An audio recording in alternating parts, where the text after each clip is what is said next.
What's up, everybody? Bad Jack JW. I kind of got this as a message on YouTube, and then I checked it out for myself, and lo and behold, well, we ordered a box and we got it in. This is called the Thunder V distraction device. It is a airsoft grenade, basically, and when I started to read about the principle and how this thing works, I became very interested in it myself. So I definitely had to check it out. So we ordered it, and the box showed up. We had it, and we just now have gotten out here to the farm and everything to test it out.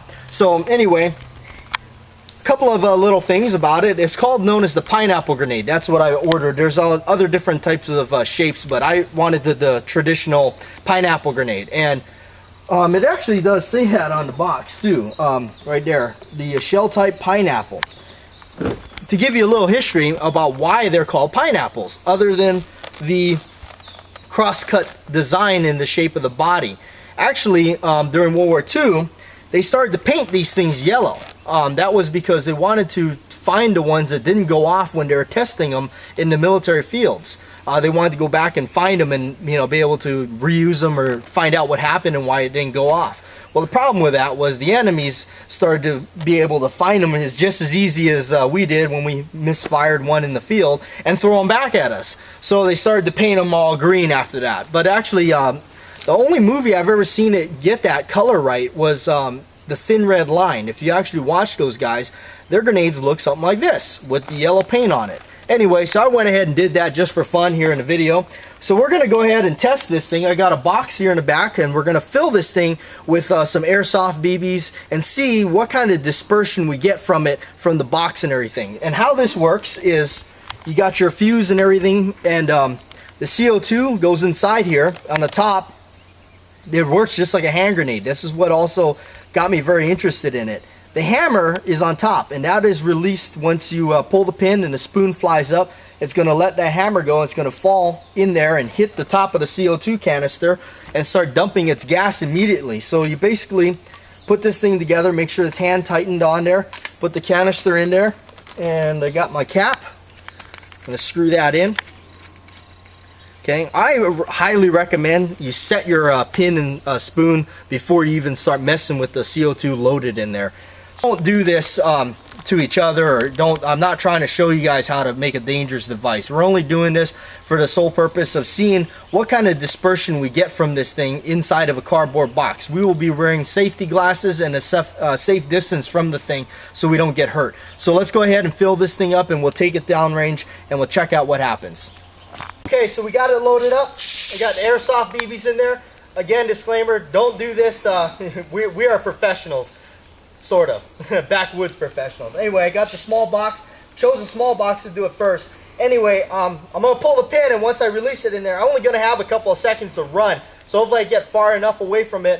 From the other videos I've seen, it doesn't really do much, but I wanted to see what it do to the box. So I got the pin out. Here we go. Wow. All right. Wow. We really didn't have much time to run, but all right. So definitely got BBs everywhere. It blew out the side of the box here. The majority of the BBs are in there still. It looks like they just kind of spilled out. I don't see any BBs actually blowing out through the side of the box, so there it just kind of shows you that it almost just kind of pops open and makes a mess for the most part. So anyway, looks like that kind of just almost dispels that a little bit. So we're gonna go ahead and try some flour, see how that looks. On. All right, here we go. Now we have the flour in it because we realized that it helped with the better dispersion, but now we also got some BBs in there. Let's see what it does. I'm gonna drop it in this box. Here we go.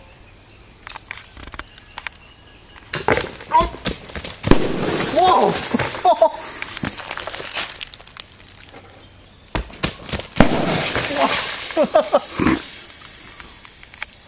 Wow.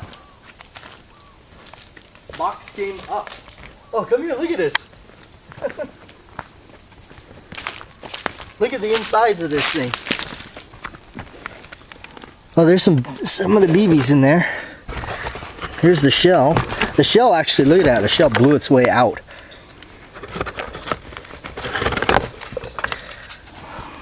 Look at that. So the flour in it makes a difference. There's all the BBs right there. And the last one, I guess. That's pretty cool. So again, the principle behind this and how it works is pretty much like blowing up a balloon until it pops. So this is the shell is made out of a really hard plastic. It's definitely not soft, and it just goes until it blows. So, and you only got as you can see, you only got a couple of seconds. So anyway, I'm Batjack JW. That's been a lot of fun playing with these things. We'll think of some other stuff that we can do with them. Signing off for now. Thanks for watching. Oh. Jabong!